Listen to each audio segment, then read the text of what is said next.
True crime story of David A. Burke, who took the passengers of an airline down with him. In December 7, 1987, investigators from the National Transportation Safety Board were searching for the remnants of Pacific Southwest Airlines Flight 1771, which had crashed near Cayucas. Cayucas is a beach town in San Luis Obispo County, in California. The investigators were searching the hillside and they discovered the remains of a handgun containing 6 shell casing. A piece of a finger was attached to gun's trigger guard. They also found an air sickness bag with a note scribbled on it, "Hi, Ray. I think it's sort of ironical that we end up like this. I asked for some leniency for my family. Remember? Well, I got none and you'll get none." Analysis of the finger by the Federal Bureau of Investigation revealed it belonged to David A. Burke. Burke was born in Britain May 18, 1952, to Jamaican parents. They later immigrated to Rochester, New York. As an adult, Burke moved to Los Angeles and worked as a ticket agent for U.S. Air. He was never married but did manage to get 4 women pregnant, resulting in 7 children. One of the women he got involved with was Jacqueline Camacho, who also worked as a ticket agent at U.S. Air. He had a violent temper, which was well known by those who knew him, including former girlfriends, neighbors, and law enforcement. While working for U.S. Air, Burke was accused of stealing in-flight cocktail receipts totaling $69. The airline held a hearing December 7, 1987, to discuss the allegations. Despite Burke's plea for leniency, his supervisor, Raymond Frank Thompson, decided to fire him. Thompson left the hearing hastily to attend a meeting, but not before leaving Burke with these final words, "Have a nice day." Burke's violent temper was released with a vengeance due to this turn of events. When he got home, he grabbed Camacho and her 6-year-old daughter and ordered them into his car at gunpoint. They drove for 6 hours. During the drive, Burke ranted about how U.S. Air had treated him.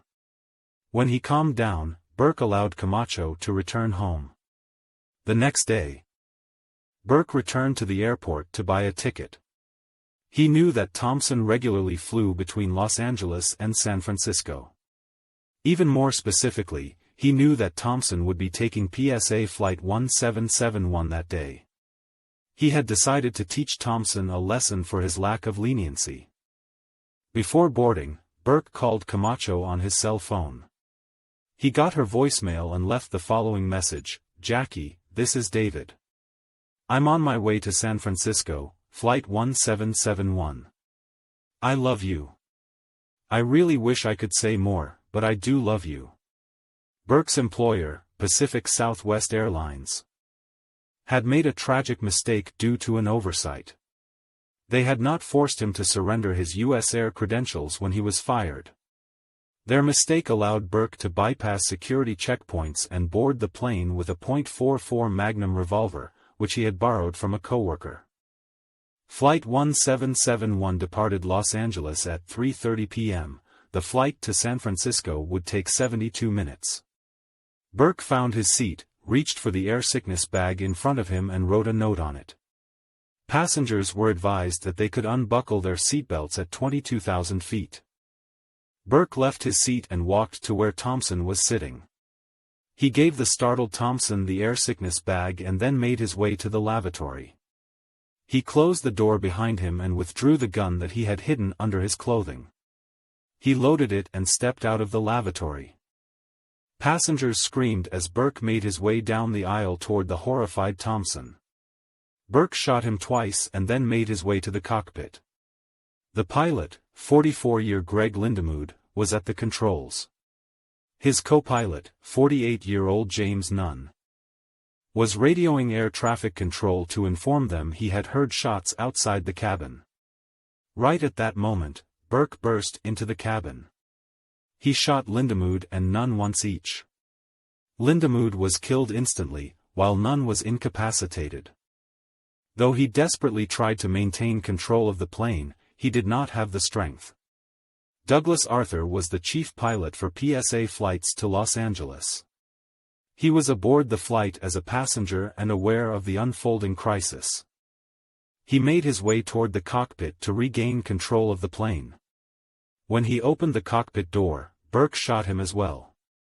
43 people lost their lives in the crash, which resulted in several federal laws being passed after the crash, including a law that required immediate seizure of all airline and airport employee credentials after an employee's termination, resignation or retirement from an airline or airport position. A policy was also implemented stipulating that all airline flight crew and airport employees were to be subject to the same security measures as airline passengers. The crash killed the president of Chevron USA, James Silla, along with 3 of the company's public affairs executives. Also killed were 3 officials of Pacific Bell, prompting many large corporations to create policies to forbid travel by multiple executives on the same flight. Thanks for watching. Please share and subscribe on my YouTube channel and follow me on Facebook @Monpi Stories for more.